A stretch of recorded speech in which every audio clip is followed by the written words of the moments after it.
Back then, 2008, 2009, we're making the dials by hand. We didn't have the phone where you put it up to your ear. Hey, flap, we weren't doing that. But processes that require people to do spreadsheets or track things, a lot of that can be automated away now. You're not running your business off that. You want to make sure that you follow whatever the rules are, because at the end of the day, when they come after everybody, they're coming after everybody.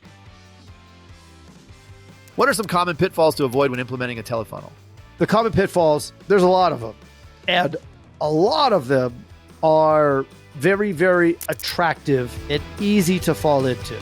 Number one, not buying enough leads. If we don't buy enough leads, we don't have enough gas in the car, and it's not going to happen. Now think of this. Everything falls into place with the math. As long as you understand the math and you also are able to understand the timing and be okay with that, it's going to work as long as you feed the machine. So you have to feed the machine according to what the math dictates. So this is what I would do. I'd put, okay, well, I want to write 100,000 in premium. So I'd put it in there. This is back in before I even had a spreadsheet to figure all this out. And I'd be talking to my sales leader. They'd come in, help with the math. And the math actually didn't turn out to be entirely accurate the way we were doing it. But let's say we were doing it right and we worked backwards and I said, I want to do 100,000. Well, okay, great. Then we'd get to some quote number. We'd get to some number of contacts if we were going that granular, and then we'd get to some number of dials. Now, back then, I had a very, very limited understanding about the reality of the math. And I've seen it happen lots of times. So in this pitfall, right, in not understanding the math and not getting enough leads, this is where the problem falls.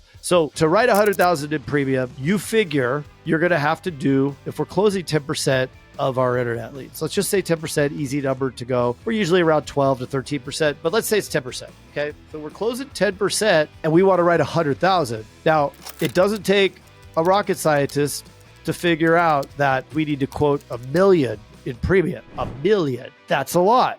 So I desire, and I'm saying it this way because let's think about what that sounds like. Is that emotional or is that logic? I fixated on 100,000 because that's just a number that we haven't hit at that time. And then I desire it. Now, I'm not being logical about that desire because at the moment, one of these metrics seems impossible. Instead of just ejecting and saying this isn't doable, it's like, no. We could still use the leads. We just, we just won't get as many and then we won't have to make as many. Well, that's fine, but we're not going to hit 100,000, right? There's a certain number of leads you need to buy if you want to write 100,000, and we need to quote 1 million, right? We would have to quote 10x to receive 10% of it, right? That's 10%. So really, really important. The first pitfall is to make sure you buy enough leads. And I kind of worked in there the second pitfall, which is be realistic and know your math. A lot of agents come in without understanding the math.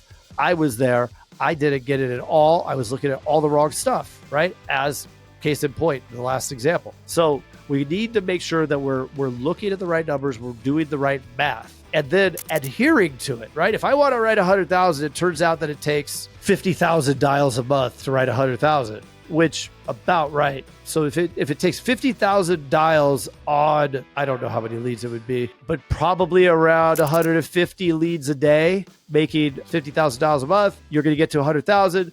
That's about right. I found if I followed the math and I filled every part of the telefunnel up correctly according to the math, I get the result. But do I get the result tomorrow? No. Do I get it in 2 weeks? No. Do I get it in 4 weeks? Closer to, right? And that's if I don't change anything, which is the next pitfall.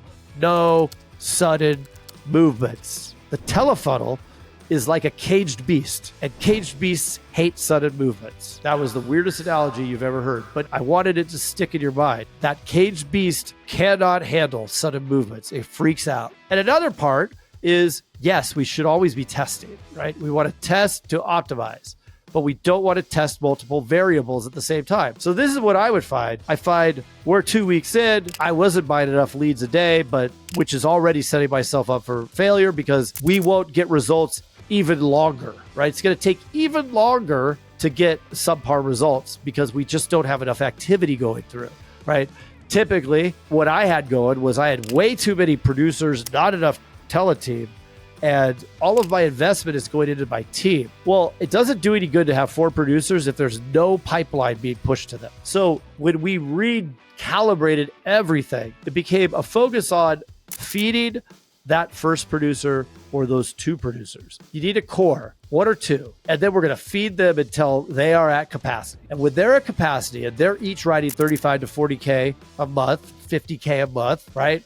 Which is, to tell you the truth, is about 4 to 5 times the typical producer, at least in a captive. If you're independent, it's much higher. But regardless, right? They're writing way more. They're at true capacity as long as you had them doing the 10 quoted households a day. Now we're looking to increase capacity, right? So it's not having 4 and just having a couple of dialing specialists. We want to go heavier on the least expensive thing that's the highest part of the funnel, right? So if we're looking at our sales funnel or TeleFunnel, the most activity is up at the top. Well, then that means we need the most players running those plays on that activity in order to advance all of that stuff, sift through the rest of the TeleFunnel. Another common pitfall is ejecting too early. That's the Dunning-Kruger effect. Never do it. I did it too many times and it cost me way too much. If I could add up the cost of blowing it by ejecting all the times that I did to waiting it out a month, 60 days to actually get to the results where it starts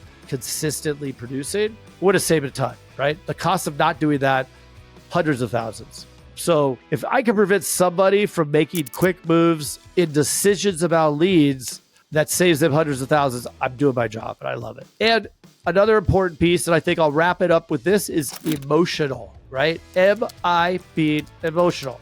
I think this is a really, really, really valuable concept to take in and own and make part of your everyday routine before you make a decision. When you see something come up and it's like, you have to make that decision. I have to make that decision. What do I do when this happens? I ask myself, okay, I see I have a decision. Am I going to make this decision based off of emotion or logic?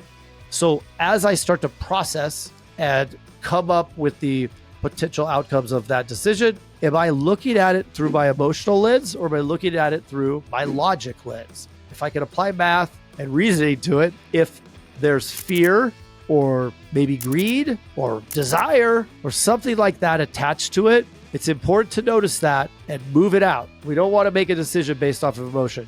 We're freaking out because 3 people called in sick and the leads are coming in and there's nobody to... Are you making an emotional decision? Because this is what I say, never turn off the leads, ever, never. Because the second you turn them off, you just killed the pipeline. You can't trick the math. The math knows that you didn't get leads for 3 days. And there's a consequence to stopping lead flow. And I'm going to leave it at that because that, my friends, is gold. Thank you for listening. See you on the next episode. Appreciate you. And don't forget about the book, $1 Million Agency. All right.